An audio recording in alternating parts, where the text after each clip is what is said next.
Без одобрение за градба на државно земјиште и без проект за безбедност, градоначалничката на Скопје Даниела Арсовска во живо од својот Facebook профил обелодени наводна дивоградба во општина Чаир.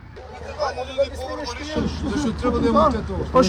Господине, со колегите на Таа го повикува градоначалникот на Чаир Висар Ганиу, но и министерот за внатрешни работи Панче Тошковски да ја истражат изградбата на овој објект, кој дополнително е и незаштитен, иако се наоѓа веднаш до основно училиште.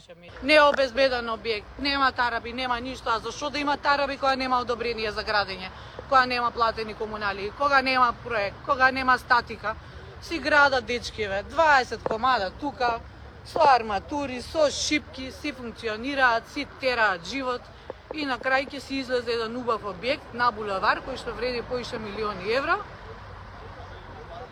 Ама у секундава никој не е надлежен, ете така ни се чини. Уште еднаш го повикувам министерот за внатрешни работи да си се јави во полициската станица Чаир, да им објасни дека не може од партиски структури или од не знам еди кои си да добиваат наредби, туку да се дојдат кога има пријава и граѓанин да пријави на 192, они се должни да дојдат и да постапат.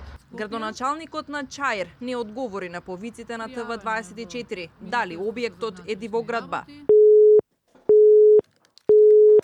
Од МВР пак, наместо одговор, што превземаат околу овој објект и дали ќе биде стопирана изградбата, рекоа дека поднеле пријави во врска со непрописно паркираните возила на булеварот.